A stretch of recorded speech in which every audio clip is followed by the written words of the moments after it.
The following is a Goulash Media production. goulashmedia.net. Welcome to The System Is Down.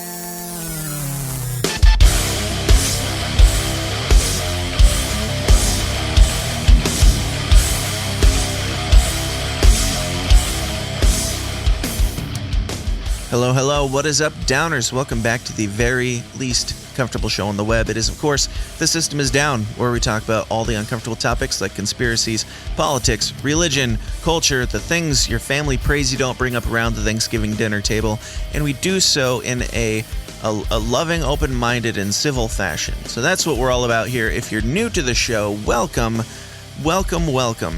I know that we've had a lot of new people stumble upon this madness because of my involvement with the Jorgensen-Cohen 2020 campaign that I've been a part of. So to all you new people, welcome to your new home, and to all of the people who tune into this show every single Monday for your weekly dose of discomfort. Welcome back. Welcome back. Always a pleasure to have you, and thank you for tuning in.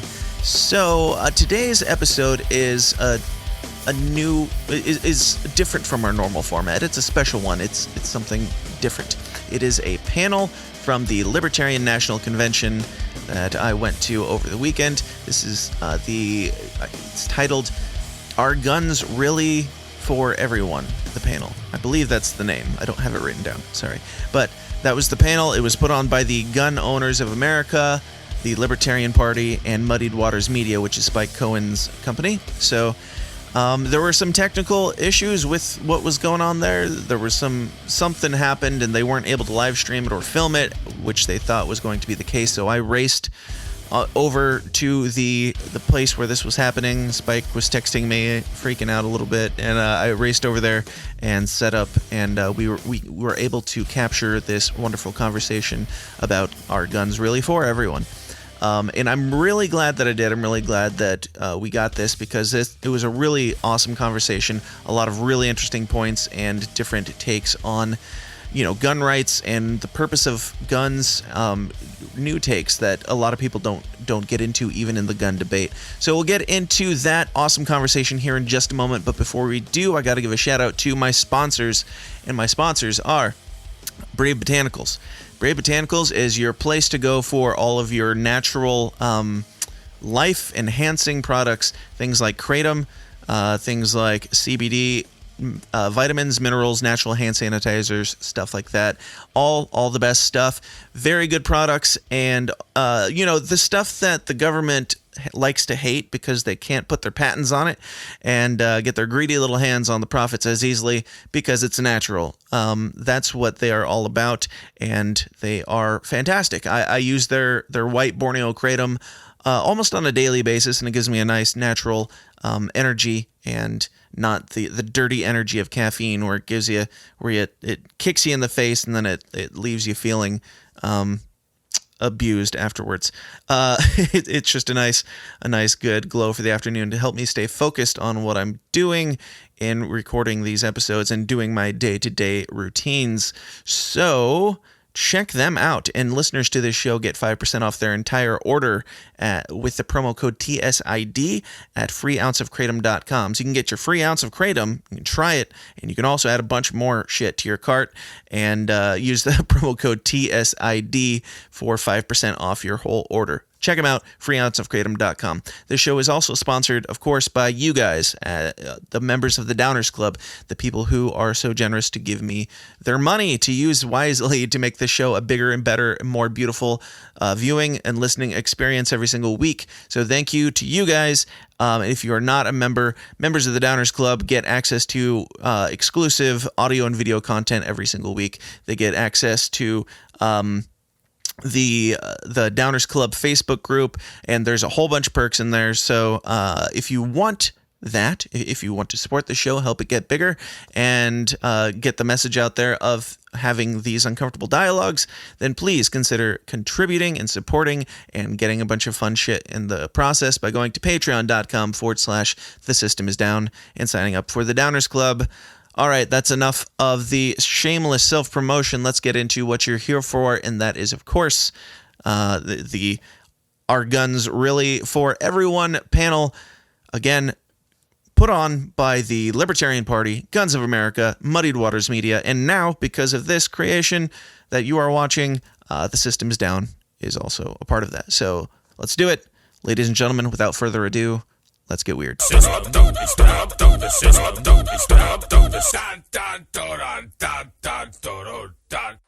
Hey everybody, I'm Spike Cohen, and thanks for coming to the Gun Owners of America Presents Is the Second Amendment Really for Everyone? And I'm happy to have you. I'm Spike Cohen, and I have a great panel here. And what I'm going to do is I'm going to let each of you introduce yourselves and talk a little bit about your organization or what it is you do, and then we can get started from there after everyone's done an introduction. We'll start with Hank. Okay, awesome. I'm Hank Strange. I'm a gun YouTuber. It's YouTube/Hank Strange. I'm based right here in Florida. I also have a podcast that I do Monday to Friday, 7 p.m. to 9 p.m. Eastern, where we talk about the lifestyles of the Locked and Loaded is the name of that channel, and we talk about the lifestyles of folks like myself who believe in the Second Amendment and guns. Very good. Hi, my name is Alicia Garcia. I'm just an average, everyday Joe. I have a gun enthusiast community that I run on Facebook.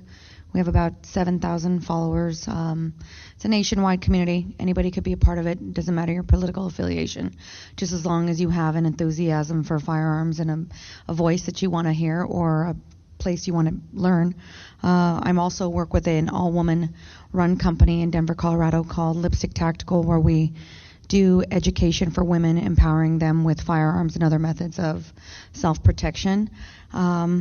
I'm a small business owner. I have a t-shirt and apparel printing company that I use as a platform to pretty much use your voice and say what you want to say, whether it's people like it or not. It's the best way for self-expression that I can use now in this day and age where everybody's got a phone, everybody's got a camera on them, and I love firearms and I like to have them. I think everybody should have them, and that's why I'm here. Thank you very much. Rhonda? Hello, I'm Rhonda Mary. I am a YouTuber. I mostly focus on social and political topics, but I've recently come into the 2A community, so I'm a newbie, and I'm still learning a lot, but I'm basically sharing this journey that I'm going on with other people to hopefully inspire particularly more Black women to not only learn about firearms, but just know things about like protecting yourself, because I never really had anyone to have those conversations with me. So as I'm learning, hopefully I'm inspiring others to come on board on their own journey as well. Thank you very much. Devin? My name's Devin. I'm a podcast host. It airs Friday nights, Trenchworth Chronicles on Blog Talk Radio. And I also am starting a nonprofit that is basically focused on mental health with kids, and it's going to be essentially funded by the 2A communities. So we're kind of cleaning up the dirty laundry that the 2A community has kind of ignored for a while. But that's really my goal, is to get the information to the younger generation more than anything. That's awesome. Thank you. Edgar? Hello, my name is Edgar Antillon. I am the owner, co-founder of Guns for Everyone. Guns for Everyone is the largest handgun training company in the state of Colorado that also doubles as an activist organization. We've been around since 2010, and we just keep swinging and taking care of tyrants. That's awesome. Guns for Everyone was actually the alternate title we were working with for this panel. Maj? What's up? My name is Maj, co-founder of Black Guns Matter. We're a firearm safety and training organization. I don't have COVID, and COVID has me, if he's lucky. And yeah, we just deal with conflict resolution, de-escalation, getting complete beginners involved in firearms in a safe and responsible manner. So if you're a newbie, if you've had some questions or curious about firearms, as well as the responsibilities that go along with it, you know, you can hit us up in whatever city across the country. Thank you, Maj. So we're going to start with our next question. And because we're working with one mic, I think what we'll probably do, we started with Hank, and I think we'll start with Alicia and go down. And this was originally going to be a little bit more of a free-form thing where people could talk as they wanted. So we're going to use the honor system or the buddy system. If someone has something to say, if they can just kind of do this and we can pass the mic around. which is really great during a pandemic for everyone to be using the same mic. But it is what it is. So if we can pass down to Alicia, and we will start with our first question. And Breaking me in. Yeah, break them in, exactly. Let's get it going. Let's go. So first question. The Second Amendment says a well-regulated militia being necessary to the security of a free state, the right of the people to keep and bear arms shall not be infringed. What does the right to keep and bear arms mean to you? It means empowerment. It means me feeling comfortable when I leave my home every day. It means me feeling comfortable traveling with myself. I love to travel. I'm a wanderluster. It's just a bad habit that I have had since I was a kid. And to me, you know, you're always taught, and I think you're groomed as being a woman to be afraid. You're taught, well, you're going there by yourself. Well, what are you going to do? Well, who's going to go with you? Well, give me a call. Well, let me know that you're safe. And that's never worked for me. I'm going to do what I want. I'm going to go where I want, and I'm going to be who I want to be. And to me, my Glock is my best friend. Everywhere I go, it's like my baby. I'm taking that sucker with me. I'd rather leave my phone behind than my gun, frankly. And when I walk down the street and I'm somewhere, I know that I can protect myself. I know that I can defend myself, and I'm confident in who I am. I hold my head higher. I feel more complete. And when someone wants to tell me that I don't have the right to defend myself or protect myself with my firearm, frankly, it turns me off, and it makes me want to revolt, and it makes me want to be loud, and it makes me want to push back, because to me, I think that it's something that as an American citizen, I was born with that right. I was raised with firearms. My father put a gun in my hand when I was 8 years old and said, hey, clear this field, we need this to farm. Get rid of all these prairie dogs. And from that moment on, I was hooked. And to me, it means being able to walk down the street, feel safe in myself, and know that I can send people out into the world with that education as well and say, hey, you know what? Go be the best version of yourself and know that you can count on yourself. It's a sense of autonomy, frankly. That's great. That's great. I guess, and we'll just, unless someone has something specifically they want to say, we'll just work our way down. Rhonda, what does the right to keep and bear arms mean to you? So when I think about the right to keep and bear arms, I just think about the right to protect my life, protect my property. I think it's just a really simple concept. When I think about, you know, the founding fathers and like the Constitution and things like that, I just think about a time where it was a strong sense of personal responsibility. Like, this is me, this is my land, this is my stuff. I came here to escape tyranny. Like, I got it, leave me alone. And so that's what I think about, and some of the principles I would like to actually work back towards. I think we've really gotten away from that, and now we are essentially the society is looking for a big response for government for protection. And so I think the 2A allows us to kind of keep some of that personal responsibility and protect our freedoms and liberties. Very good, very good. Devin? The right to keep and bear arms, to me, as a Virginian, where gun control started, I would have to say it's just the backbone and the clear insurance to your freedom. So in the 1600s, black codes, which were slave codes, were essentially gun control for slaves. So to me, it just ensures my freedom, because if you go down the line of history, the black community has had to defend themselves with firearms against any kind of tyrannical acts, whether it's Tulsa, Oklahoma, even though they blew that up, Durham, North Carolina, the Deacons of Defense, like all the way through. We've always had to keep and bear arms. So to me, it's just second nature. It's a part of this country. We have to have them.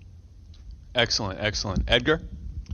Everything's pretty much already been said, but yeah, freedom is what guns are all about. There's really nothing else other than just that freedom. Yeah. Very good. Yeah, same. For me, it's about keeping the government in check. I don't really care about everything else, because the government and the state is generally going to try to be the most oppressive. You know what I mean? An individual can have their own biases. You know, Larry Sharp is here, and he said something. We did a podcast like a week or so ago. All of these things, you know, what laws and legislation and slave codes, these were enforced by the state, the government. I keep guns to keep my government in check. This part is going to sound awkward. My personal level of accountability is I am willing to shoot government people that infringe on my rights. That is what I view the Second Amendment as. All of that other stuff, I'm more concerned, like robbers don't scare me as much as corrupt governments. So for me, the Second Amendment is very clear. The level of government overreach, whether it's the government telling you have to wear a mask on your face or telling you that you have to sit 6 feet away from somebody, is an infringement.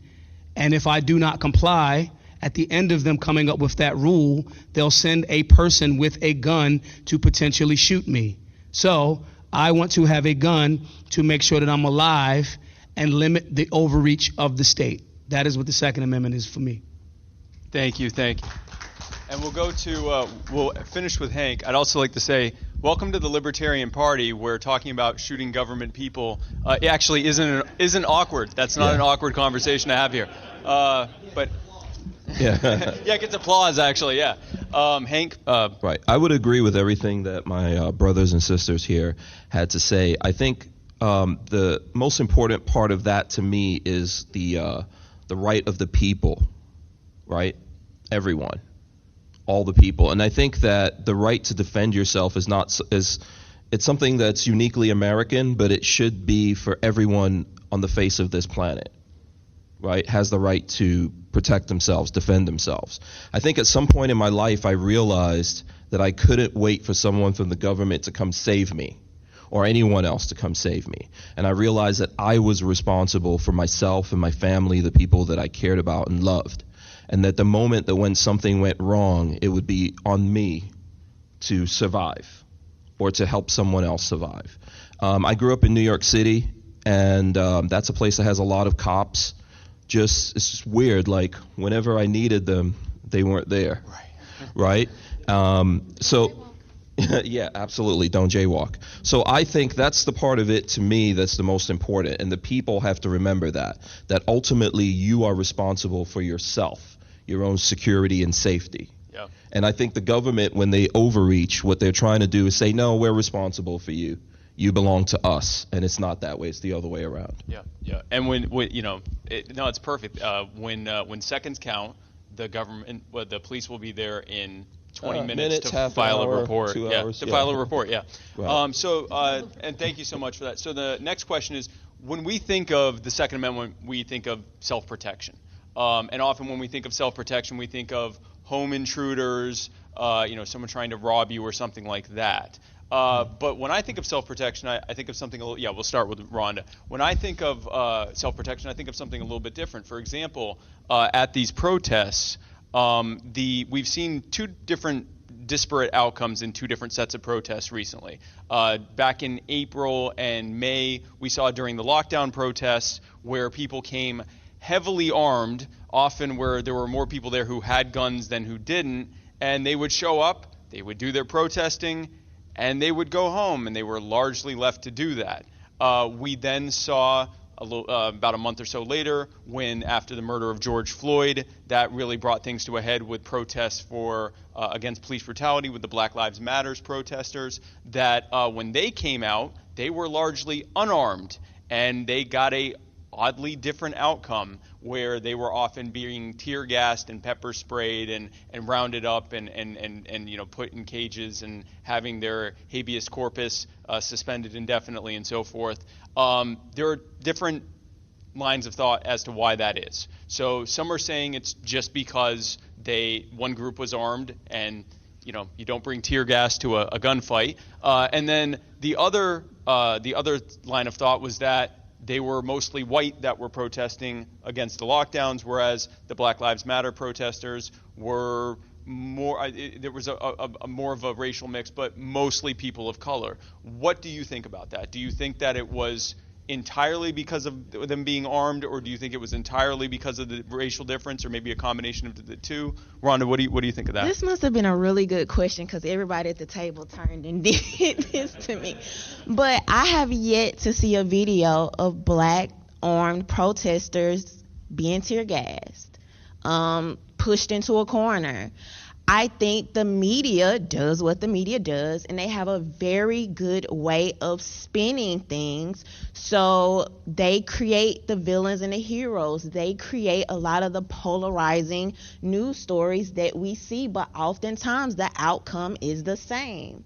You know, black people, Hispanic people, minorities that are armed are still able to protect themselves to that certain extent, that certain degree. And so I think it's, you know, when you get through the surface level media BS, it's still the same. If a black protester goes out there with a firearm, they are less likely to be tear gassed, regardless of what the media is saying. Now, some people aren't going to assume that, because you have a media that creates this divide, and we kind of follow these narratives in our head of, oh, see, a black guy could never do what they were doing in Michigan. Yes, they can. They're doing it. They're actually doing it. And so when we see those things, we have to highlight them, and it's where people like us on this panel come in, and where we need you guys' help as well, because we have to share those stories. The media is not going to do it for us. Those stories don't make the money. That's just how that works. Thank you, Rhonda. Devin? Can you repeat the question? Following Rhonda is kind of hard. What was the question Okay, specifically? so I'm sorry. The question was that we saw two different sets of outcomes where people that showed up to the lockdown protests were very heavily armed. Usually they were just allowed to protest and go home. The more unarmed protesters, like the Black Lives Matter protesters, when they showed up, they often were not allowed to go home, and they were treated much differently. Some people say that's because of race. Some people say that's because one group was armed and the other one largely wasn't. Where do you think that? Definitely because they were armed. I was at the Richmond rally, which was basically the biggest gun rally we've had in the country, and we basically made the government shell up to where they had to put these giant gates in front of the buildings. They banned all guns from the property. They were shook, essentially, and together, the protesters, we made it a concerted effort. Whoever was going into the cage, we were basically covered by somebody who was outside of the cage. So regardless if we were armed or not, you would have still had to deal with everybody outside. So yeah, I think that was the best example of armed protesters making Ralph Northam left the state that day because he was scared. I was like, good, be afraid, because we're sick of this type of stuff. We're sick of your tyranny. We're sick of, like Rhonda just mentioned, the divide that the media is playing on both sides. And I think it's starting to get exposed. With the recent riots and protests, what I did like to see is that people were exposing the, I would say, agitators and people infiltrating the movements. And that was a very positive thing for me personally to see, because like Rhonda mentioned, we only see one side, Fox News, or the other side, CNN. And honestly, sometimes it's the same video, just titled different. Right. And that's how they play the narrative. And I just love how social media and independent media outlets are able to start, I guess, killing that narrative. So, yeah, and long story short, I think it was more so because of the guns as opposed to the message. Thank you very much. Edgar? At the risk of sounding fuddy or cheesy, but an armed populace makes for a very polite government. And I think the evidence is already there. Since the beginning, when you had, even after the slaves were freed, the small pockets of black gun owners that were able to maintain their autonomy because they owned firearms against the KKK and the government and all that shit. The evidence is already there. If we have guns, they mind their fucking business a little bit more, and we just need to see that a little bit more and express it a little bit more and shed that light a little bit more. And in that fight, I see a lack of unity in that. I'm sure we'll get to that shit a little bit later. But yeah, absolutely. Thank you, Edgar. Maj? Yeah, it's definitely because people were armed.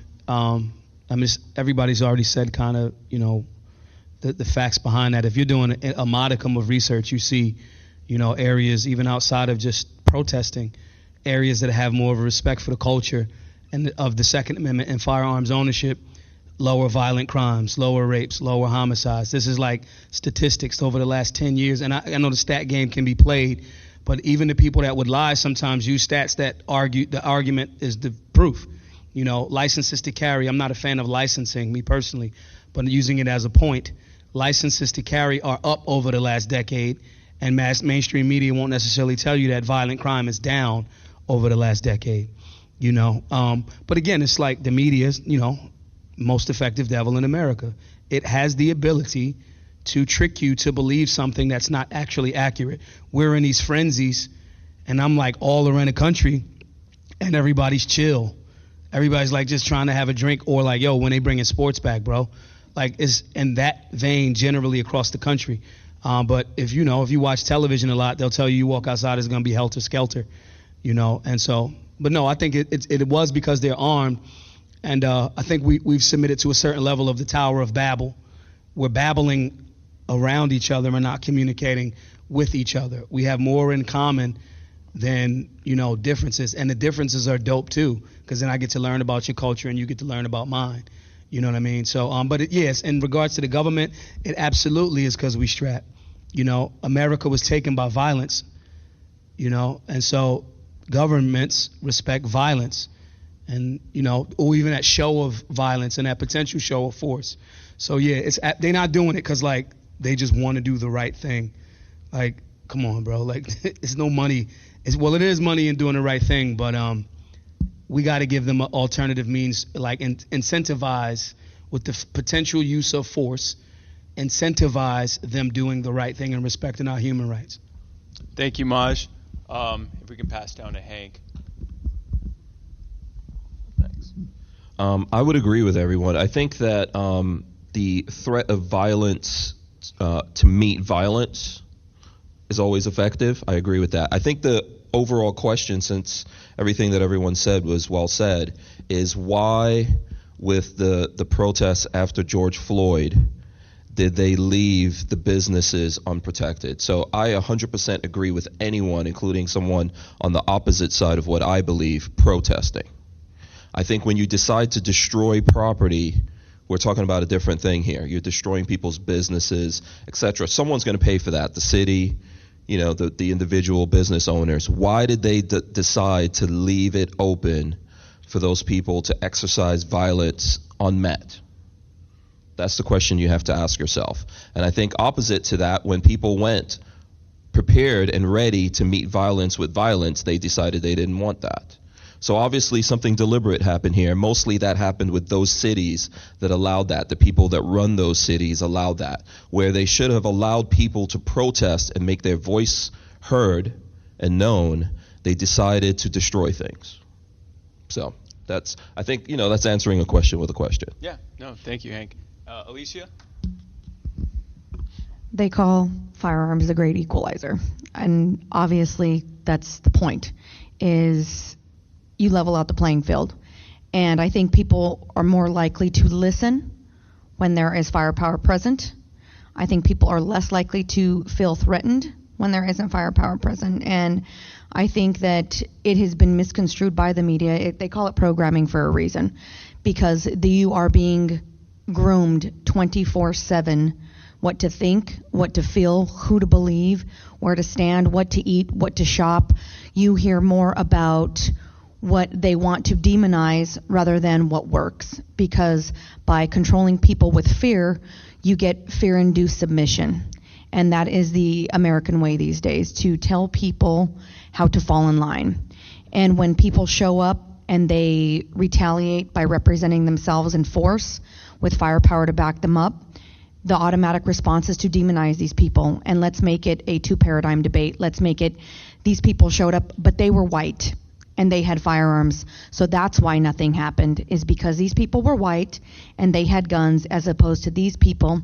They are 8 shades of brown and they had no firepower and they get their asses kicked. Well, that's not the truth. What the truth is, they funnel the information that they want to show you, so you believe what they want you to believe. And by dividing the people and making you believe it's an issue of race and differentiating one class of person to another class of person, you are able to demonize firearms, because by taking away your firearms, you are now able to be controlled because you're easier to submit that way. And that's exactly why I think that conversation is abundant in the media, is because that's who's paying. The media is who's paying. And they are funded by everybody that controls your shopping outlets, your Facebook, your everything that you do are the people that own your media.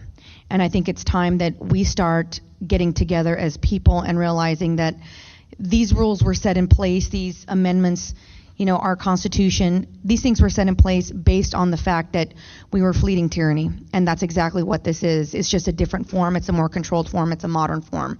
And by empowering people with firearms, you unite each other. And unite each other in black. That's what I'm okay with. Like, give me some black steel. I think everybody becomes the same color. Human.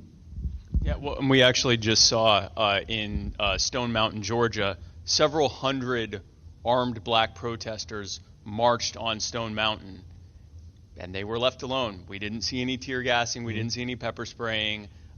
It was almost as if, again, police didn't want to start a fight with something like 1,000 people that were all heavily armed. Funny thing there. So the next question is, in that same vein, we've seen in the past, and we'll start with Devin on this one. We have seen in the past where people of color would show up in force with weapons. For example, when the Black Panthers first came in force, starting in California, and they marched on the State House back when open carry was legal, and they marched on the State House with their guns, were basically left alone because, again, even though there was a lot of hatred towards the Black Panthers, they were all heavily armed, and they figured they would deal with it later. They weren't going to take on a bunch of armed people. But in the aftermath of that, we saw that's why now open carry is now illegal in California. They passed the I believe the Mulford Act, and that was with the blessing of the NRA, by the way. And blessing Reagan. of the NRA. And Reagan. Yeah. So that was this was a bipartisan thing. This is not about Democrats versus Republicans. It was a bipartisan thing that the idea of lots of black men with guns was very, very scary. That was also a different time. That was something like almost 60 years ago now.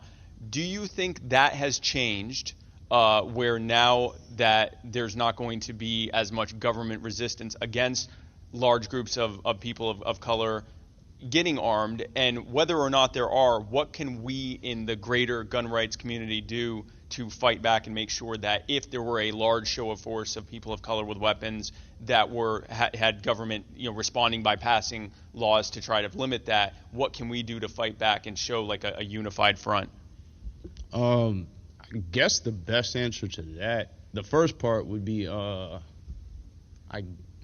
well, hold up. The first part was, do you think that has changed? Yeah. Yes, and I think the NFAC was the biggest example. Like you said, they weren't met with any type of force. I think that was because they had guns, and I also think it would have looked terrible for police to try to stop armed black men again with guns. Like, it literally would have been almost a reenactment of what happened in California at the Mulford Act. That's essentially what I was saying about Northam and his gun control.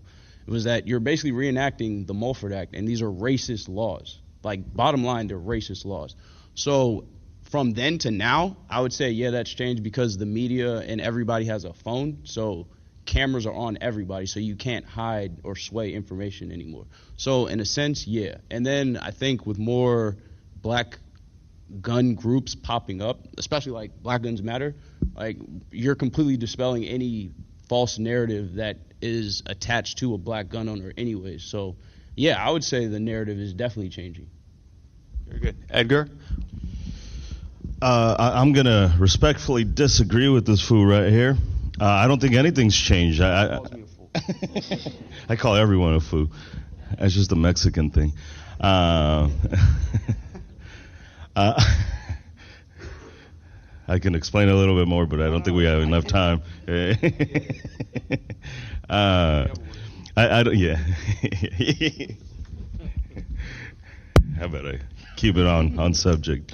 I don't think it's changed. I think from the Mulford Act and even before then, the 13th Amendment and all that stuff. Like, I don't think anything's really changed in the sense that Stockholm syndrome is a son of a bitch, and I think there's still a lot of people that are stuck in that Stockholm syndrome, and that's why it hasn't changed. Because now you have a lot of people, unfortunately, in minority communities, in the Black community, Hispanic community. I definitely see it with my people, with Mexicans, where it's just like you've been told for so long, for hundreds of years, for decades, that gun ownership is bad, and they create laws to protect you, and you get caught up in that Stockholm syndrome. And now the same people who you're trying to defend and empower are telling you that you're an idiot because you're carrying a gun and it's scary. So it's the avenues have changed, and the people telling you that it's bad has changed, but it's still there because of that Stockholm syndrome, because of that changing dynamic. So I don't think it's really changed. We're just fighting this a little bit differently. How we can fight it, you asked about how we can show unified power and all this, or front, is just people don't fucking fight. Like, I'm fighting a fight in Colorado right now, and I'm basically doing that shit alone. Like, Antonia was really the only one that was like, hey, what the fuck's going on? Let's fix this shit. No, she didn't. She didn't. She said it much more she nicely. Said it politely. She said it politely, yeah. she said it in white attorney.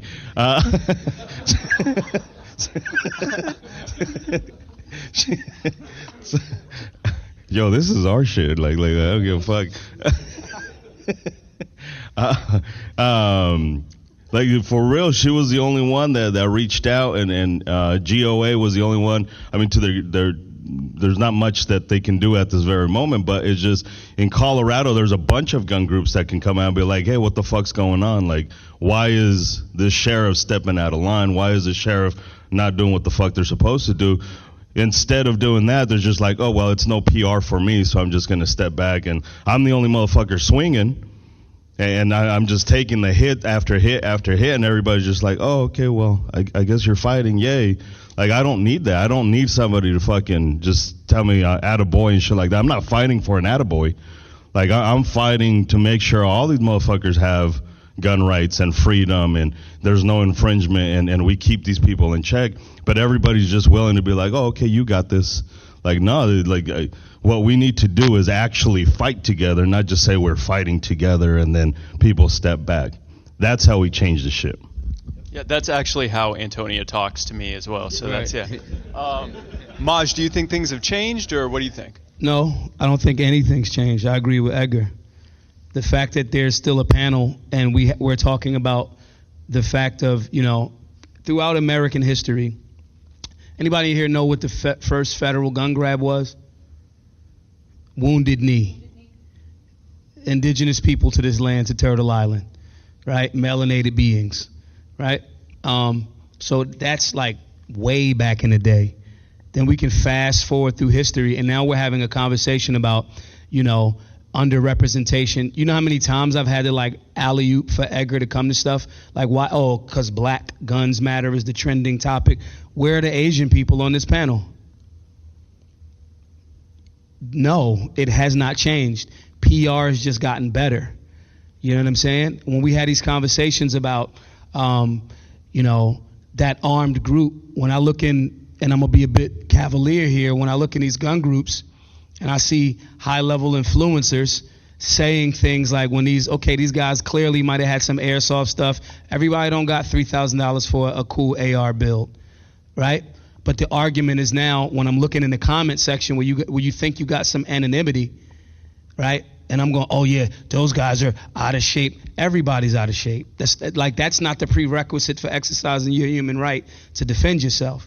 So the bias, the bigotry, and the mentality that would create a space where, my conservative friends highlight Ronald Reagan. Ronald Reagan was complicit in that unconstitutional move. And it's still the same. Ralph Northam is doing the same thing in Virginia, and then running while he's doing it, when he's dealing with people that have to, can engage properly. So my point there is, no, it hasn't changed. It started as race-based. It still is. They'll just call it fees or whatever. How you charging me a fee on something that the founding documents say are human rights not granted by government? How is that even possible? So no, it hasn't changed. I believe, and I fear, and I choose my words very carefully, I fear that somebody's going to have to get shot in the face for people to recognize how important this is. And if you feel cringing right now that I'm saying that, the founding fathers to this nation shot people in the face. Like, what's your level of commitment to liberty? If it's just going to be like you saying stuff in cool memes and T-shirts, and I understand that war and fighting is bloody, and I would prefer much more diplomatic means. I would prefer that. But at a certain point, why would Northam or other Democratic governors feel the need to have to stop overreaching? What reason would a bully have to stop taking your lunch? I'll punch him in the mouth. And if it's only a couple of people fighting, and it's, you're right, punch him in the mouth with your foot. And if there's only a few people fighting, and they've convinced you into believing, like, well, that's the type of protesting. It's different. Like when you kneeled at a football stadium to bring attention to it, that kind was wrong. The peaceful protest was wrong. Then I disagree a bit with Hank. I respect and understand private property, but sometimes people don't understand until the whooping come. Like the whole Boston Tea Party thing. You know what I'm saying? That was property. So my point in saying that is I'm not a fan of private businesses being attacked, but at the same time, like, war is politics by a different means. And if you're fighting for liberation, and the people that are quote unquote your elected servants that are supposed to be serving you have forgotten their way, and they have no incentive to get back in line, and that's how America was founded, they're actually out of line. So because we keep justifying, oh, well, we try to you got to do it the right way. When you keep doing that, you get more of the same. So no, nothing has changed in that regard. I just got better guns now. Thank you. I'm going to intercept really quick. Yeah. We need to get rowdy in this bitch. Kind of following up on that, we talked about this on the podcast. So in terms of violence and what needs to change with the fighting, and like we just got to get a little bit more serious about this shit. So I own gun stores in Colorado, used to. Some scumbags decided to drive a truck in and try and snatch and grab and shit like that. We happened to be there, so they just left with a few rounds. A few used rounds. Yeah. Just the projectiles. Pre-owned rounds, yeah. I bring this up to say this is just like when that happened, there was, a lot of emotions. We actually decided to shut down the retail side down because of it. We just didn't want to deal with it anymore. And then the protests started coming up, and private businesses started being destroyed. And one of the thoughts that I had, and it wasn't because of me, it was because of what I heard a restaurant owner talk about when his place was burnt to shit. Was like, hey, this is sacrifice. In war, there's always sacrifice. When people are trying to uprise, there's always a sacrifice. Now, some scumbags came in and destroyed my business for nothing, like absolutely nothing. But if I have a whole community who's been oppressed for hundreds of years, or like we've had enough with this shit, at some point I have to say as a business owner, like, I get it. Like, it's just part of the sacrifice. Like, I'm with you. I hate the fuck that my shit's burnt down. But I also have to acknowledge that in that sacrifice, I'm probably going to lose a few things. Our founding fathers, as fucked up as they were, as messed up as they were, as hypocritical as they were, they sacrificed everything for the idea of freedom. Even if they didn't get the freedom thing down right, they sacrificed at least for the idea. Lost businesses, lost their farms. Some people were rich and lost every single penny that they had. And we're afraid of that sacrifice. We're afraid of losing your Home Depot job or your office job and cancel culture and all that stuff. Like we just got to sacrifice. You might end up penniless, but you know what? Dead is dead no matter what. And we're just afraid to swing where we just don't do it anymore. Okay, Hank, I know you had been reference, so I'd like to give you a chance to respond. Also, Yeah, again, I was welcome personally attacked by Maj Touré. I'd also like to say welcome again to the Libertarian Party, where we talk about shooting people in the face. Yeah. Hank, go ahead. Yeah, and Maj and I are friends. I think I understand where Maj is coming from. I think there were people in the riots that we're talking about. For example, there were black people that had businesses, and their businesses were destroyed to a point that they won't recover from that. And that community loses in that case. At the same time, I do agree that, in order to make an omelet, we have to break some eggs. So I would, there's no simple answer to that, right? Obviously. It's more nuanced and balanced than just, oh, you're right because you're breaking shit, or you're wrong because you're not breaking shit. It's layers to that, and my bad for jumping in, y'all. There's also, like, businesses have insurance. It's like, it has to almost become financially, and this is going to sound really, really bad. Sometimes the state, because again, this all points back to the state, right? Sometimes the state values like stuff more than the humans. So it has to be like costly and like horrible for you to violate the people's rights, because the stuff that you as the state are going to have to refinance, like your precious roads or whatever, it now makes sense for you to not violate the humans. Sure, I understand that. I didn't see a lot of state buildings get destroyed. I didn't see a lot of roads get destroyed. I saw a lot of people's businesses get destroyed. So I understand what you're saying. I think that the next time they want to allow people to do those kind of things, they should maybe point it in the better directions, but that's not really the way that it works. So I know that if I was one of those businesses and my business was destroyed and I was serving that community, if I did have insurance, I think, not everyone has insurance. If I did, after that, I wouldn't serve that community anymore. I would probably just go somewhere else. Because everything needs to be a two-way street. But we can move on from that. I mean, other than that, I would like to say Antonia beat me. That's how she made me do this. No, I'm just kidding. Cussing and beating people, and also this is married Antonia. I'm Antonia and GOA. Yes, Antonia and GOA has actually been pretty nice. Also, I would like to say, Maj, I am Asian. You might not know that, but I am Indian. So there is technically an Asian on the panel. So you better recognize. Fight the power. This was a perfectly curated Antonia, that panel. was for you. That was for you. Perfect curation here. But yes, you know what? I think overall, I once again agree with everyone that this is a complicated thing to answer your initial question. I think things are changing, but they haven't changed enough.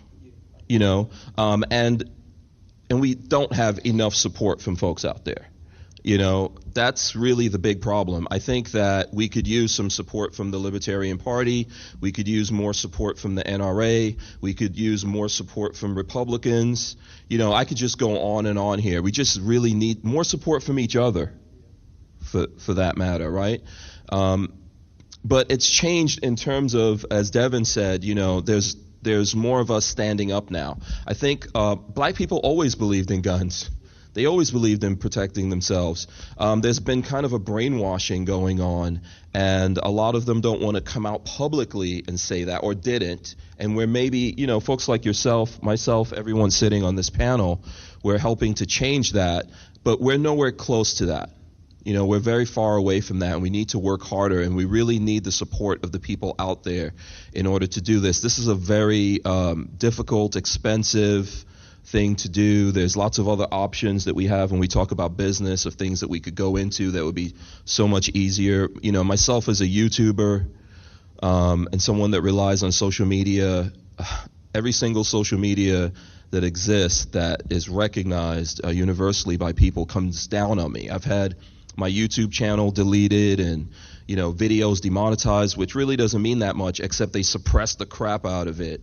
And that's the reason why I say that, it makes it hard to get that message out there. So we could definitely use help with that. Okay, very good. Alicia?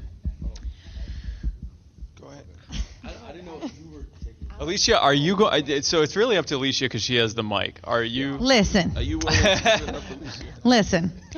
We're not united. We as groups of people that say that this is our belief, and gun-toting Americans and these groups that we have, we're not united. Nobody's rallying for each other, and that's one of the things that really irritates me. Just like Edgar was saying, he has a fight going on in Colorado, but nobody is coming out of the woodwork to back him up. He's voicing everything by himself, and I think when it all comes down to it, people are just too comfortable. They're too comfortable in their pretty little cages that they've been given by the government that they've empowered to make them helpless. They like their helplessness. They like their comfort. And when you shake the cage and when you rattle things up, people want to say that they're for something, but they have things to do. It's not important to them. And I don't feel that people are united in their convictions. People want to talk the pretty talk, but nobody wants to walk it because they're too afraid. And I think that it's going to take us tearing things down to rebuild anew. And you can't have change without destruction. That's not what happens.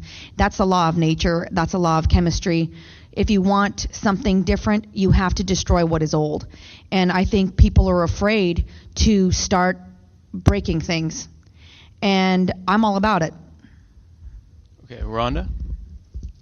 So there's been this talk about sacrifice, and you may have to take this hit as a business owner, but no, I'm not with that, right? Because we know part of the way to freedom is through land, is through property. That's why you had so much land and property stolen from indigenous people, stolen from black people. We talked about war. War comes with strategy. The strategy is to shoot the tyrants. You want to push the tyrants out of your community, not the people that come there and say, hey, we're going to invest in you.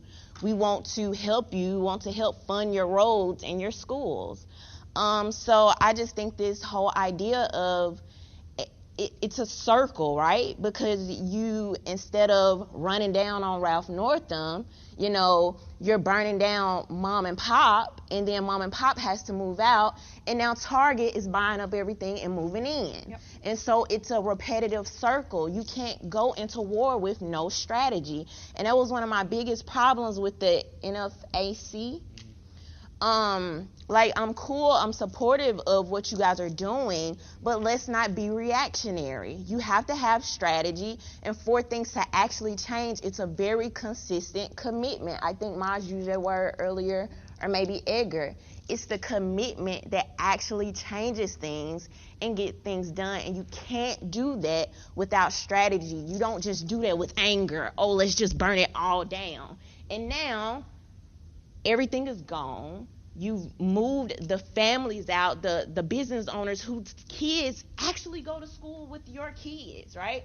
I look at Black Lives Matter and the demographics. You have some of these white suburban kids coming over into these cities, helping burn down stuff. You have people leaving pallets of bricks. You don't live here. You don't have to deal with the aftermath of that. So those decisions should be for the people in those communities. So I don't think, the anger is with the state. And that's my problem with the media. Even when they were trying to paint it as, the guys in Michigan, those are white supremacists on the steps of the Capitol. I don't care if I'm not there. I can't say, there aren't some white supremacists in the mix, but I don't care if a white supremacist run downs on the government. That's where the focus needs to be. So I don't care if he shows up with his gun, and those same things he's working for will also help impact me when we're talking about me being able to also keep those freedoms, keep my gun or whatever. So I think we really have to look at how we are discussing these things and where that anger is being projected, because a lot of times it could be going the opposite way of intended. Very well said. I know. Well, I know Devin was going to say. Devin, you had something you wanted to add, and then Maj, I think you want to add something. You can respond to that if you want, because I was going to. No, I think it's just it's twofold. Yeah. I think yes. I think it is cowardly to destroy the businesses that are actually supporting your community. I want to clarify that. I'm more so talking about the mentality of being willing to destroy if necessary.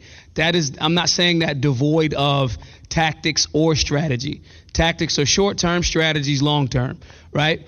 So to Hank's point too, why wasn't y'all running up on prisons? Why weren't y'all running up on Epstein Islands type vibe? Why weren't you running up on state buildings? You know what I mean? So I am agreeing with that. I'm just talking about the heart of the people willing to fight. We were talking last night at dinner, and it's like, okay, I go outside, everybody's like, yeah, we're gonna go fight. And then it's 50 people, and then it's like 2 people fighting. And everybody's like, no, we, like Edgar said, we thought you had it. It's like, nah, bro, like we gotta have it. So when I'm talking, I think we're talking about 2 different things. The understanding and of the mentality of someone, especially that isn't as well versed in tactics and or strategy, that are frustrated. And these communities, for the most part, the ones that are being destroyed, we actually don't own it. We're populating these areas, right? That's the reason why your school choice isn't an option. Your tax revenue is low. So the state says you got to be forced to go to this school, so forth and so on. So you're inhabiting a community. You don't actually own the community. So I think that's the mentality of that person doing that in that moment. Now, I disagree with it. You run down on me and my stuff. If you pose an imminent threat to my life, it is what it is. However, I also can understand if somebody's trying to break into my house and take my TV, it's like, bro, I'm not lighting him up for the TV. Like, that's stuff. You know what I'm saying? So it's a thin line there. I think what me and Edgar are more speaking to is the willingness and the understanding of a fighter's mentality, as opposed to someone just consistently just talking about. Except I'm gonna light you up for breaking into my house. But not for the TV. But if it's like I'm upstairs and I'm like, I've already yelled, I'm armed, we got our procedure, you're coming upstairs in your arm.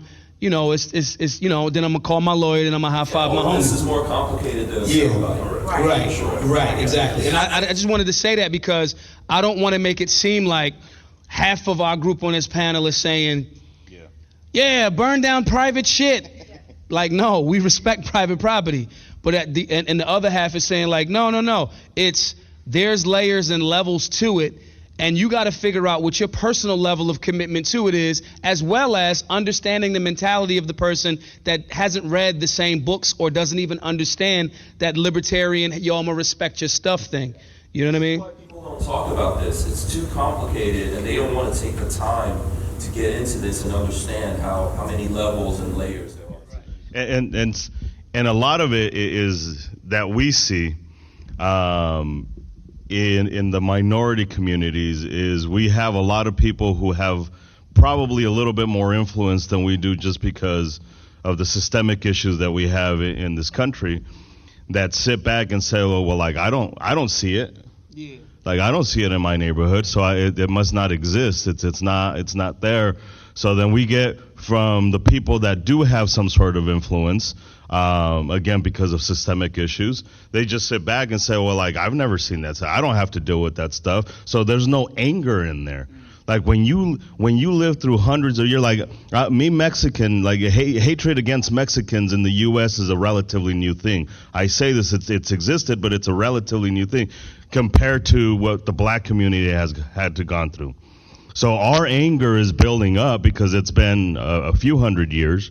But like black people in this country have had to deal with that shit since the fucking beginning. Like they were forced here since the beginning. So I have to understand like this hatred in me has been building up because of a few hundred years. I can only imagine what Maj is feeling because he's had to hear about it, about like you can't even think about how far long your lineage goes where enslavement and oppression has existed. And then there's some people who just, I'm probably one of the whitest Mexicans you'll ever see as far as skin tone, but I'm ESL as shit. My parents came here illegally. I'm an anchor baby. Like when I say I'm Mexican, like it's Mexican.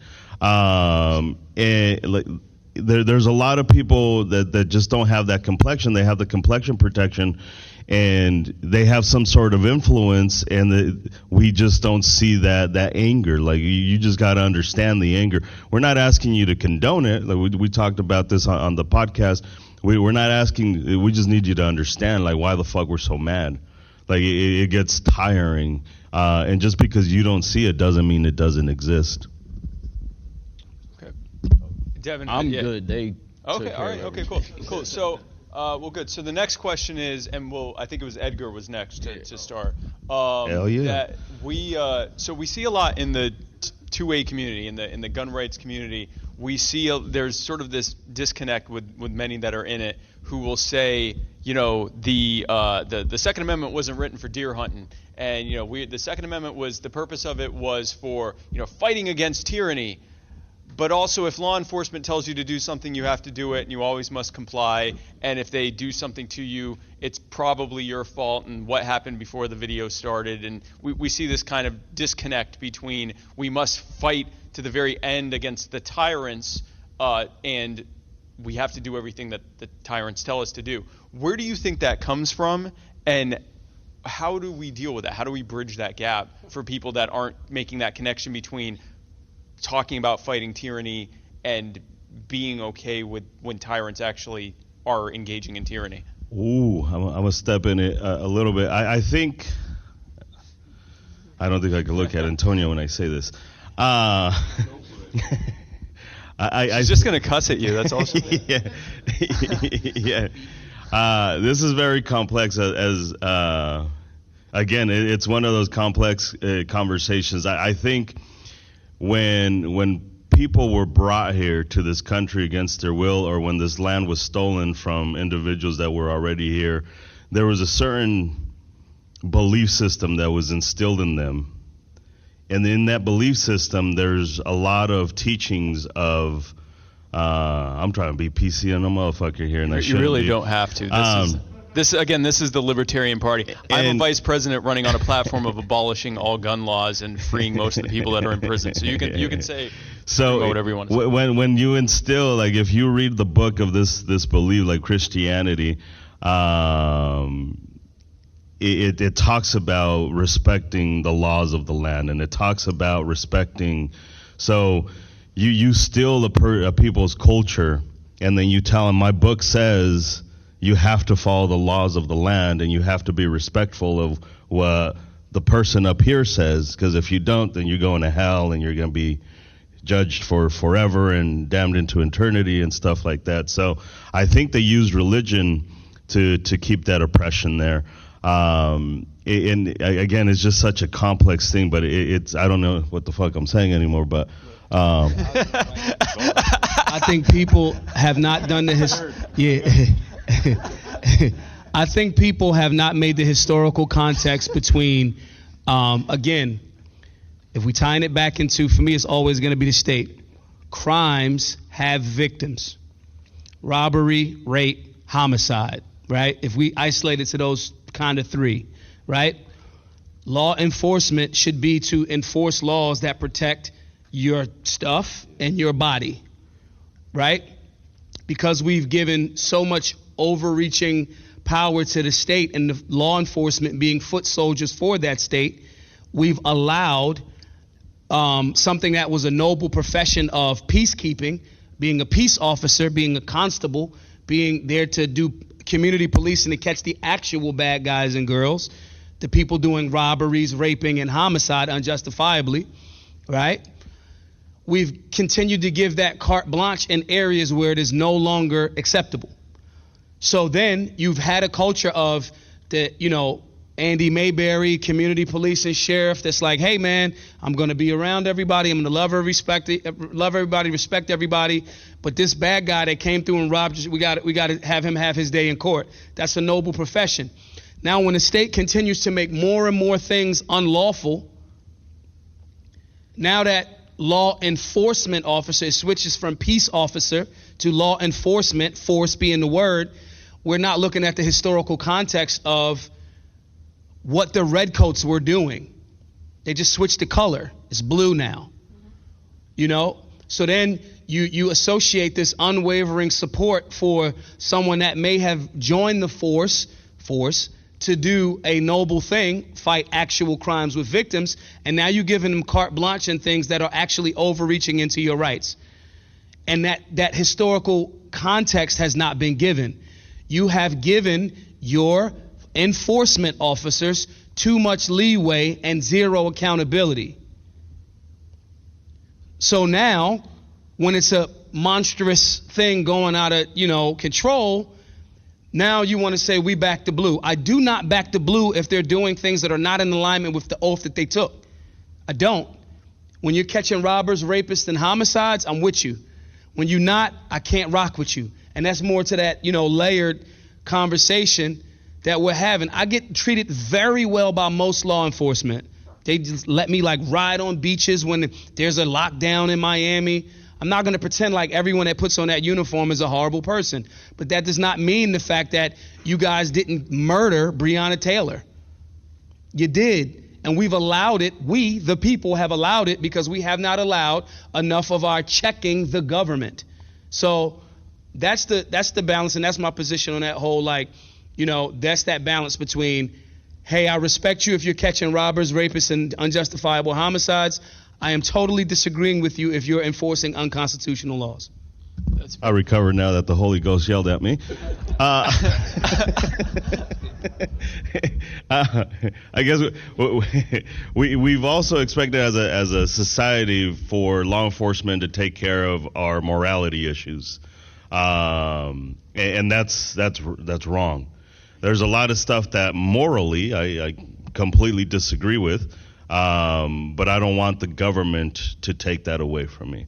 I hate hearing neighbors at 3 o'clock in the morning. We don't really have that, but I don't like hearing noise at 3 a.m. when I'm trying to sleep. But I don't want the cops to go out there and do anything about it. I think there's too many people who are like, I want somebody else to take care of my issue. No, you got to take care of your own shit. Everybody just wants somebody else to take care of it. So because they take care of the shit that I'm too afraid to be a man about and go out there and be like, hey, neighbor, it's fucking 3 a.m. How about you shut the fuck up? Let me sleep. We call the cops and they come out. They tell the neighbor to shut up. So now I'm like, I could just call 911 every time. Right. And they'll take care of it regardless of the consequences. Very good. Did I recover good? Yeah. Hank, thoughts on the that disconnect? No, go ahead. Rhonda, go ahead. So I think most conservatives are soft. They're soft. I'm going to say what he said, but with a W. They're wussies, okay? And I say conservatives because these are the main people that say they support the Second Amendment. However, these are the same people that are Twitter fingers. They get so mad at the liberals. Oh, look, they're burning stuff down. They're doing the stuff you want. Whether you agree with them or not, liberals get in the streets and they fight for what they believe or what's being talked about. You have conservatives that will get on Twitter. Oh, look at the liberals. They're doing this and doing that. You're so Second Amendment. When I first started learning about the Second Amendment, I was being told, oh, this is for tyrants. It's about fighting tyrants. However, when we talk about shooting tyrants in the face, now all of a sudden it's, oh, no, we got to respect the police. Where's the rest of the video? What happened? I often make this joke all the time. I say, who do you think is going to come to your front door and take your guns? It's not going to be Nancy Pelosi. It's going to be your neighborhood police officer. So this, I don't know why people get so cringy. Is it about being against tyrants? Is it about protecting your freedoms? Or is it about something else? Because people, I don't know, it's just this very scared energy. I'm not scared to talk about it. Freedom means keeping tyrants at bay, and you do that with your guns to protect yourselves. So if people are going to pretend like their Second Amendment, I mean, at least be consistent and believable, because oftentimes the conversations are just not. And I would like to see people actually stick to, it's a lot of people that like to vicariously live through the founding fathers. Oh, they were so rad and so dope and they had their guns, but they were against tyranny. They were against government overreach. That's literally what it is about. And so I want to see people focus more on that, because ultimately it's going to be the police officers just doing their job that are going to have to enforce those unconstitutional laws. That's why we need young people like you, Rhonda. That's why we need you to say that. The forefathers said that a long time ago. We need you to say that again today. And I think we're kind of like on the subject of the police right now. My personal opinion, we need very few cops. We need very few laws, very few cops. They need to be better vetted, better trained, better compensated when they're professionals. They needs to be, we definitely need those limitations, I think, when it comes to the police. I'm not sure if this goes to the overall question that you were asking here, but I think everyone lives in the macro and the micro. Right? So in the macro, we have all these laws. We're living in society. There's generally laws wherever they come from that we're supposed to, this is how we treat each other. This is how we deal with each other. In the micro, I think that you're often on your own, or it's you and the person who you feel is attacking you or doing something to you that you're going up against. And that could very well be the police, right? That could be the police. It could be your spouse. It could be anyone. And in that micro situation where there may or may not be cameras around, it's up to you, the individual, to decide if your life is in danger and to defend yourself. I grew up in New York City. My family are immigrants. We came here illegally also. We just didn't come across the border. Came here with a visa on a plane and then just overstayed it. Yeah, so Just stuck around. Yeah, and we stuck around. The thing is, my dad, always told me, growing up in New York City in the 80s, the crack 80s, he said, son, just come back home to me alive. Whatever happens, I don't want you to come back here in a box. So in the micro, you have to defend your life. If you feel like you need to defend your life, you need to do it, right? Whatever that situation is. You can't be thinking about what the cameras or what the laws and all those things say, because if you're dead, you're dead, right? And then in the end, now after that, you may come into contact with the macro. What are the laws? How does that work? Whose politics may come into play, and now you're going to get charged and you're going to go through this, and it costs a lot of money. You may wind up in jail. That's just the reality of life, I think. So I don't know if that goes to your question or not, but that's the way I see it. No, I'm very appreciative of that. Alicia, go ahead. Well, I'm going to let Alicia and then Devin, you can go. Yeah. No, you'll get a chance to fight Edgar. Oh, you want to do it? Okay, go ahead and fight Edgar. Okay. So the whole complacency and slavery in the Bible thing that he was trying to reference, I'd have to strongly disagree. The entire New Testament is about Jesus literally telling people how to rebel against the state. Literally, from taxes to, if you're not down with this, go away. He told an entire multitude, if you're not down with what I'm saying, don't follow me.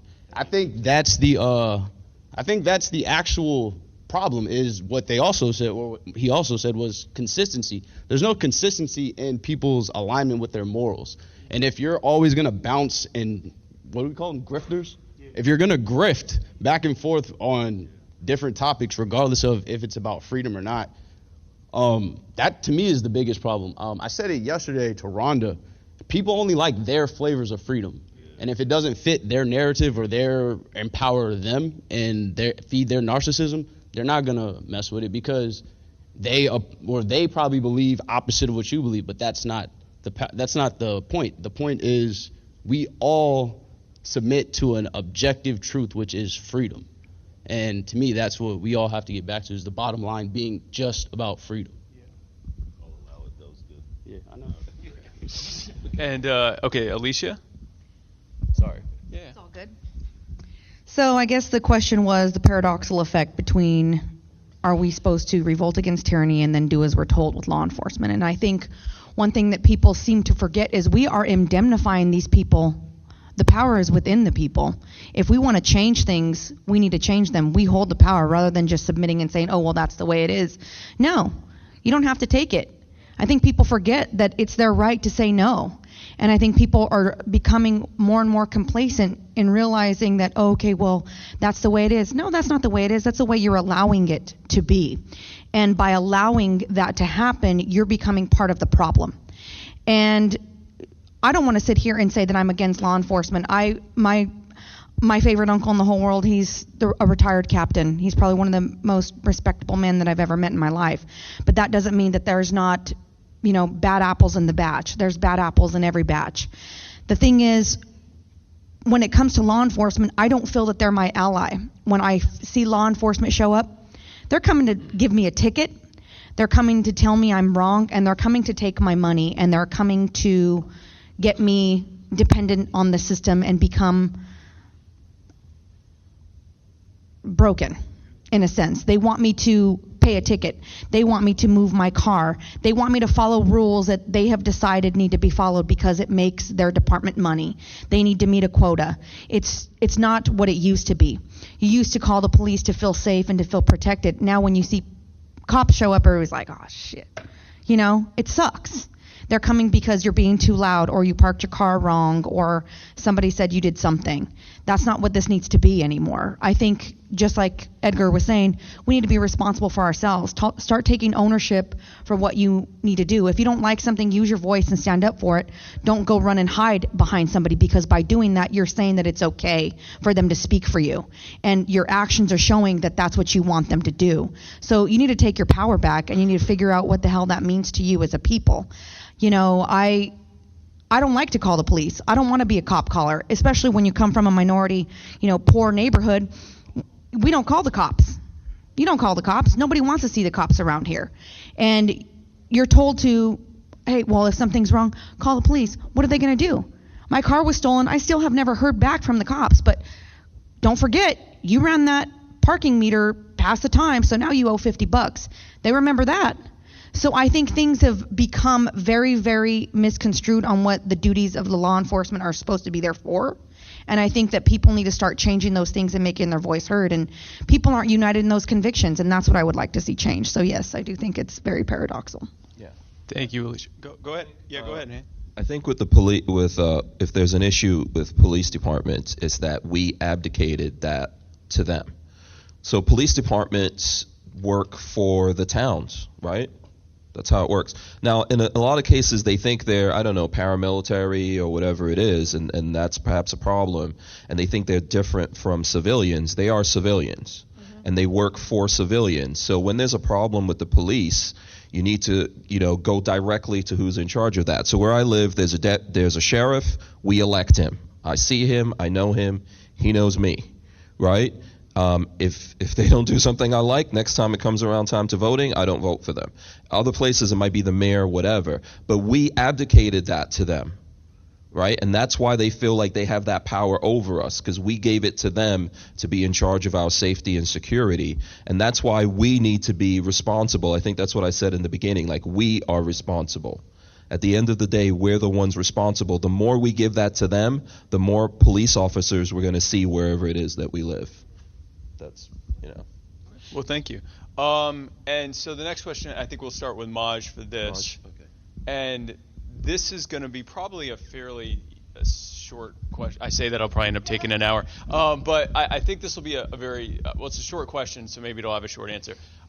Where do you think that there's sort of this prevalent stereotype that, and it's part of what we're trying to dispute here and debunk here, that gun rights are about white guys wanting to have guns? Where does that come from? Where do you think? White guys with guns. That and not even like white, like cool white dudes with guns, like big, like, okay, you're allowed to be as racist and bigoted and biased as you want. I respect and champion your ability to do so. You don't like, the black people, you don't like the white people, cool. That is actually freedom too. When that's a moral conversation. When those moral conversations start sliding into legal conversations, again, and the state empowers that's when we get that. No different than cannabis prohibition. A dude was like, I think that cannabis makes, white women want to sleep with Negro jazz musicians.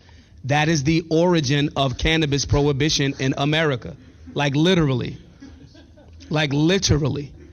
You know what I'm saying?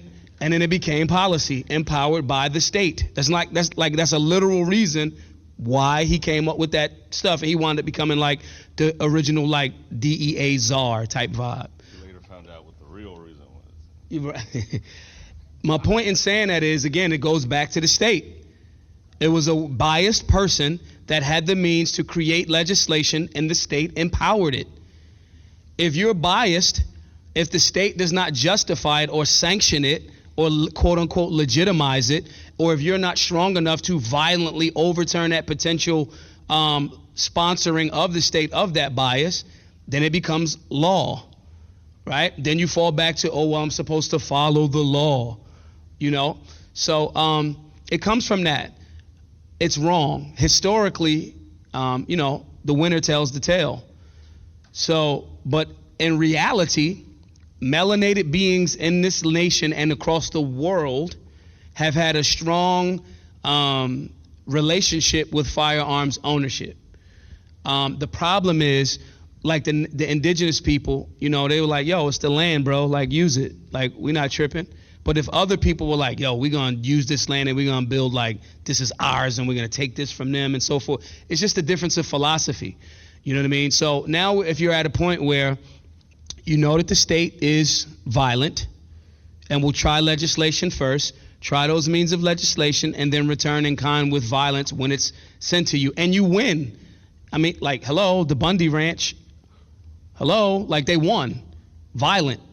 You know what I'm saying? Like, didn't Trump give him a pardon like a couple of years ago? Was that the Bundy Ranch or was that Ruby Ridge? I think it was the Bundy Ranch. But either way, my point here is the state will be violent. They're human, right? You have to be violent as well. Tupac shot 2 off-duty police officers that were trying to accost him in the ass and did not go to jail. Like Hank's point, my life was threatened and I felt like it. It's imminently in danger. I defended myself and my value system, and I did not go to jail. You know, we got to get past that mentality of like this is the monopoly of white males, when the reality is most white males are like, dude, I don't know who told y'all that, but like, no, that's not cool. Like, please come over here. Again, speaking to the media, again, and the state and the media work hand in hand. It's a very symbiotic relationship, you know? So no, it's a falsehood. The corny, like white dudes that were biased and wanted to exercise their bias through legislation, that's where that came from, you know, and all of it, and it, you know, was just endorsed by the state. Okay. Was it really my turn? No, huh? It actually wasn't, but you already have the mic. Yeah, whatever. I hug this fucker all the time. I'm going to take a different turn on this. I think a lot of it has to do as well with, I think our cultures are just peaceful. Like if you go to Mexico, when I go to Mexico, like it's just peaceful. A lot of people talk about the cartels and stuff like that, but when you get to like Rio, Mexico, outside of the cartels are usually just fighting each other for territory, but overall, like we're just peaceful. When you looked at the Native Americans, sure, they fought each other and did what they had to do, but overall, it was just like, we're just cool. We just want to hit this pipe and be in this fucking tent and just be cool. Like Mexicans, like I just want to eat tacos and just fucking be cool. So, that's just what we wanted to do. So when you have this idea of why did it become a white people thing, is this is going to be, it is what it is, but we weren't trying to conquer worlds. We weren't trying to fucking steal people's lands. Like we were just chilling. We weren't trying to go out there and snatch people's shit and claim it as ours, and we didn't want to take others' cultures and their resources. Like I just want to grow some corn and live my fucking life with my chickens and watch them little dinosaurs eat worms and have my goats, and that's it. Like, that's it. So I didn't need a gun because I wasn't worried about Maj, because Maj came over, he had tacos. I went over with him and I chilled with him, and that's it. Like, that's all we did. We didn't care about having guns. We didn't have that fear. So I think it becomes more of a white male thing historically, because we didn't need the gun. Because we weren't trying to fight shit. We weren't trying to cause any chaos. We weren't trying to do any of that shit. I just want some damn tacos. So let me argue real quick, y'all. Let me argue against Edgar's point. Because this is what you're going to hear. When somebody brings up that point, right, I could say, bro, I was just like building pyramids. I was chilling, right? Somebody will say, well, all throughout human history, war has happened. Slavery has happened. Yada, yada, yada, yada, right? And to a certain extent, that's accurate. But when you're talking about, again, layers, you're talking about chattel slavery, you're talking about the Mafa, you're talking about, and it doesn't have to also be like non-melanated beings attacking melanated beings. You got white on white crime, like called world wars, right? Cohen was not a white dude. Genghis Khan wasn't a white dude. You know what I'm saying? So there's Asians represent. Right, he was Asian, right. So the argument there is, you know, historically there are, like, people get conquered. And I do agree with that, but I think that the like layer of that, of what Edgar's saying is, generally, if we were to isolate it to this land, if we were to isolate it to that, like, we highlight Christopher Columbus as the dude that was like, yeah, right? But in reality, dude was hella violent. And we have to own, like, and then in return, people had to become hella violent in return. So I think that what the layer or the gray area there is, okay, now we're dealing with certain people that it might be Genghis Khan who was violent, and there was other people in that part of Asia that was like, bro, this dude Genghis is like bugging out. Now we got to get violent back with Genghis. You know, so it's the energy of what you're kind of like dealing with in return. But if you're the person that was chilling, you got, like, libertarians, the non-aggression principle only fucking works with people that are being non-aggressive towards you. Like, after that violation happens, it's like, I'm gonna try to eat your face off. Like, that's what it's gonna have to be. So I think that part of the conversation, because you'll hear that, it'll be like, well, Edgar, like, so only white people are like violent? Nah. But then you got layers of that, you know, even the conversation about, well, African people sold themselves into slavery. If I don't even understand the concept outside of indentured servitude, the Mafa, like, we didn't know what was happening on the other side of that boat. When you're talking about the migrating patterns of sharks changing because of the transatlantic slave trade, you got to acknowledge that. When you're talking about somebody that didn't even know that type of violence was there, and if I'm telling this dude, I got beef because there were tribal beefs, I got beef with this tribe, and I'm telling that happened to be white dude that's coming over, like, yeah, they right over there. That same white dude came and got me too. So there's layers to that story. And I think the other part is, we also weren't just like, oh, well, we lost. Like, the natives to this land were fucking warriors. Shaka Zulu and that squad were warriors. They just ran into superior firepower. You know what I mean? So I like want to add that context into that too, without which I've already failed to do, without taking up too much of the time. So I wanted to add that in. Okay, Whatever. and so Hank, and I'm sorry, we've been given a 10-minute warning. So yeah. So Hank, if we just want to go through so everyone can answer this, and then we'll wrap up. But Hank, Right. Yeah, we could get real deep into the history things, which probably is for somewhere else. You know what I've noticed? First of all, I think most people are peaceful. Most people just want to have whatever it is they want to have, enjoy their lives, the people that they love and they care about. And then there's some people out there, for whatever reason, want to have control. Mostly, that's usually the government. Right? Or that's how they set themselves up.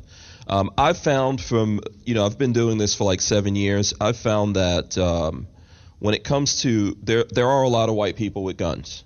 And usually they're very welcoming to me. Usually they're like, hey, can you shoot my gun? Check this out. This is what I have. The folks that I find that are worried about me as a black guy having a gun they are white, but they're on the other side of this equation. They're typically liberals. They're like, why do you have this gun? There's so much violence. There's all these people dying. Well, I'm not the person doing that, right? So I think when I look at it, that's how I see it. I feel like folks who believe in the Second Amendment, who are gun people, they want everyone to believe in that and be gun people. Right? And that's what I think about. We're here at the Libertarian Party. If you guys believe in the Second Amendment, I want you to not just believe in it. You could do that if you want to. You don't have to have guns. I would like you to have guns. I would like to, if you want me to help you, to give you advice and take you to the range or put you in connection with people, I would love to be able to do that, because I feel like guns are a gateway drug to freedom. And if you partake in that, you're going to understand why that's so important. I know me personally, an America without the Second Amendment is civil war as far as I'm concerned. Right? So that's the way I look at it. okay. Thank you, Alicia. I think people associate guns with white people because of this naughty word that's been thrown around a lot called privilege. And I think people assume that guns mean expensive, and you have to have money to have guns, and, you know, that's a privileged thing. and they associate the NRA with Republicans, with white people with guns. And that's things that we need to break down because, I mean, I am the Second Amendment. I'm a woman. I'm independent. I'm Spanish. My cousins are Mexican. My godkids are straight off the reservation, Lakota tribe, and we have adopted Nigerian kids. I mean, we are a rainbow in my family. We're everything. And when it comes to saying white people are the gun people, well, that's what you were taught in school. You were taught dead men don't tell tales, that there was nothing in existence until, you know, the Nina, the Pinta, and the Santa Maria came through with their guns and their freedom ways and imposing that they're, you know, this is the way to do it. We had firepower, so we killed everybody else, and that's exactly what happened. So by getting out there and speaking and saying, no, that's not the way it is. Guns can be for everybody. You know, they don't have to be expensive. Me, I'm bougie. I like my expensive guns. I like my custom things. Oh, boy. I'm like, this guy. We got to break down those stereotypes because guns are the universal equalizer, like I said earlier, and you put a gun in somebody's hand and you become something else in someone's perspective. You become, oh, well, you must automatically be a Republican. I automatically am a racist because I like guns. I automatically support Trump because I like guns. Or it becomes all those things. These are ideologies that people are taught by what they see on TV. So that's why there has to be people like us that come out and say, no, I'm for this. That doesn't mean I'm for that. And just because I like guns doesn't mean that I'm not a feminine woman. It doesn't mean I'm a lesbian. It doesn't mean I'm not a lesbian. It means I like guns. And people are automatically associating these terms with guns. So I think that that's something that we really need to work on, and that's why we have events like we're doing today to show people that there is an array of enthusiasm for firearms in the world, and we need to be more vocal about who we are and why we carry them. Thank you. I am a lesbian, though. I only am when she's cute. I know. Right. So I think the white boys with guns started because that's what it was. It was white boys with guns. You know, that's how the conversation started. And then you have a media, and this goes back to a point I think Maj made, you have a media that works hand in hand with the state, because the state was basically protecting whiteness. They didn't want slaves that may rebel or newly freed slaves to be able to revolt or have that great equalizer. So it was white boys with guns. And then you went on to media that, and this is so freaky, and it just proves that propaganda machine. You have a media that has worked hand in hand with the state to do this freaky mind warping thing that makes the most vulnerable population over time, over American history. They've tricked us into thinking we don't need the guns when we probably need them the most. So it did start white boys with guns, but we're trying to change that narrative and actually get those guns, which equals protection, into the hands of the people that need it the most. Thank you. And Devin, we'll let you wrap up. Okay, I'm going to kind of piggyback off of what Rhonda said. Yeah, it's been white boys with guns, and the powers in the Second Amendment have made it that way. The NRA, for example, we've seen them do terrible things to black people throughout history, up until literally today. Like, it's never stopped. So they've always controlled the narrative, and they've always been able to gatekeep and put specific people in certain positions as if they are the main, I guess, image of that demographic. And normally they're a bad representation, and it makes the actual demographic not want to get into guns at all. I see that all the time. I have to dispel so many influencers' sayings that they've put out because it's just not factually accurate. And I think once we see, and thank you to Gun Owners of America for doing this, once we see organizations starting to get behind the Second Amendment and what the Second Amendment actually looks like, not just the FUDs with shotguns slinging over their shoulders, that's when America will open up their minds to actually being more pro-Second Amendment, because Second Amendment doesn't have a political party. Regardless of which side you're on, you still need the right to defend yourself.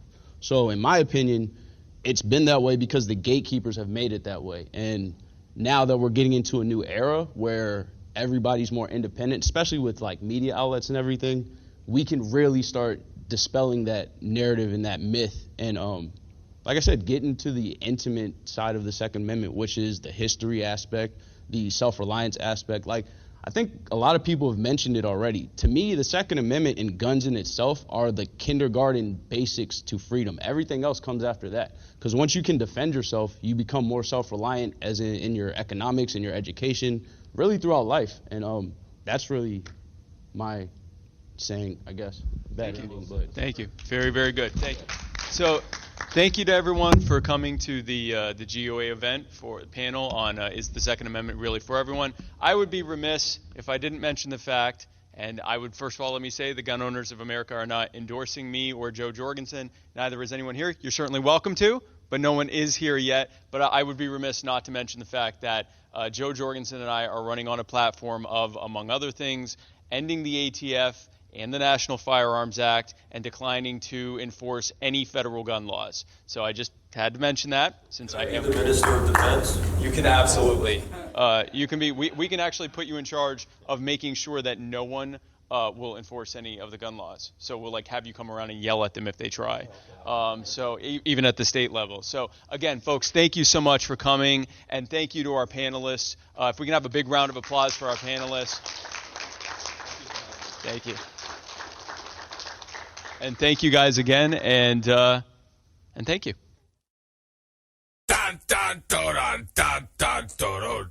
Hey guys, thanks for sticking around to the end. I hope you enjoyed that panel discussion as much as I did. And even though I was not a part of it in any way, it's still a part of this show because it's a beautiful conversation.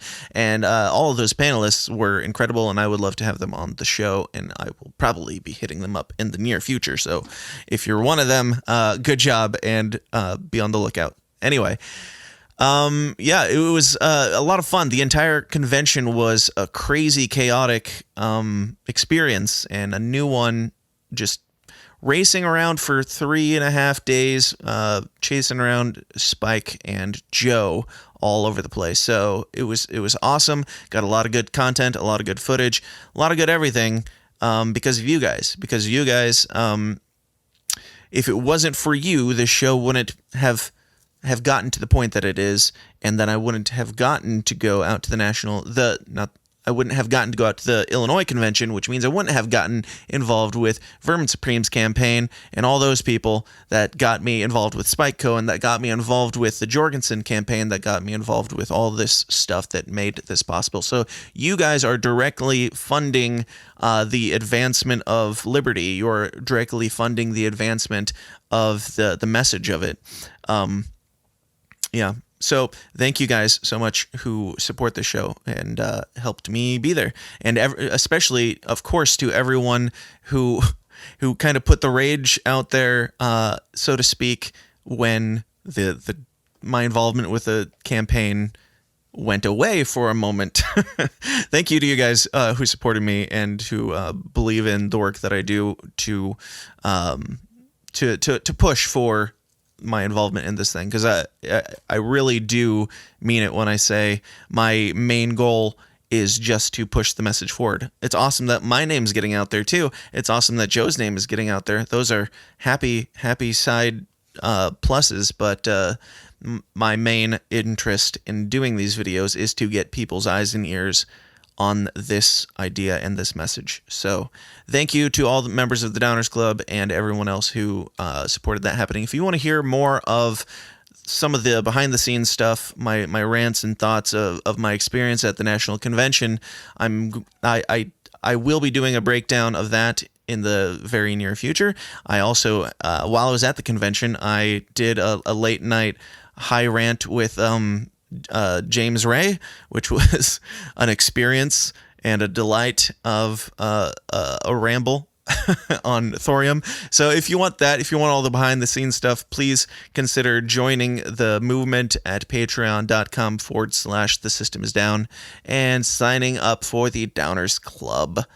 Also, you can join the forum for absolutely free, and we've had a bunch of people join over the last week. I think like 30 or 40 people have jumped in there, just staggering and stumbling upon it from the campaign involvement. So that's awesome. Welcome to you guys. And if you guys want to join that conversation, it's a place for all sorts of weirdos to have weirdo conversations about all sorts of topics. You don't have to be a libertarian, obviously. Our base for this show is probably 50% libertarian, 50% everything else. So everybody's welcome, all backgrounds, all beliefs. It's just a place to have uncomfortable, quote unquote, dialogue for just talking about these things that the mainstream culture deems inappropriate, I suppose, deems taboo, and doing so in a human manner and treating people like people. So check that out by going to Facebook and just looking for the System Is Down forum.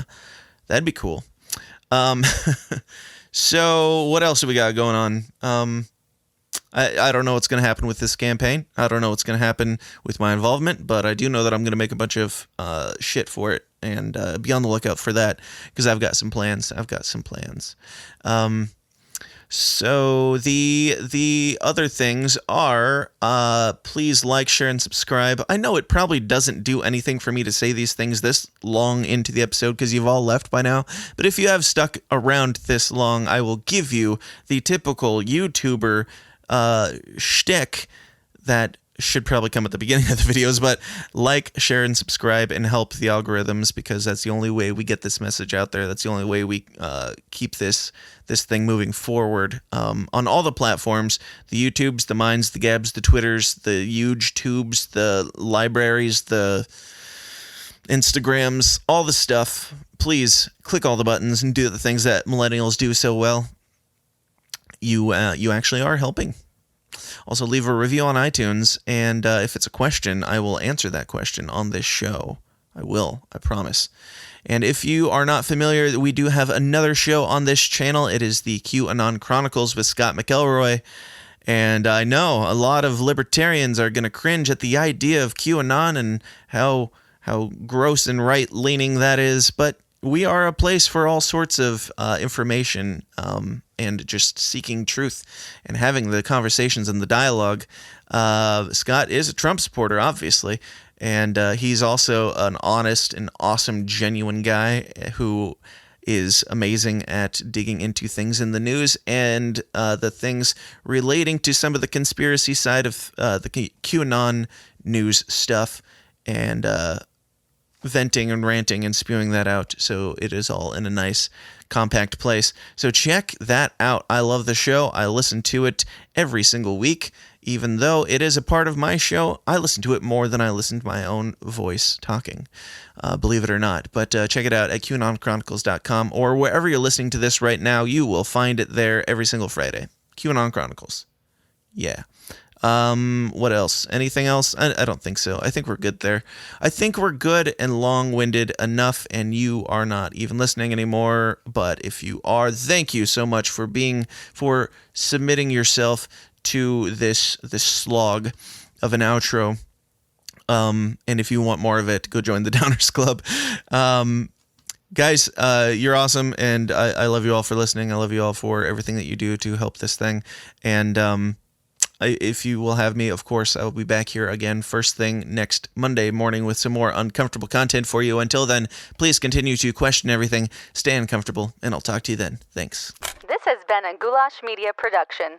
goulashmedia.net. This concludes our broadcast day. Click.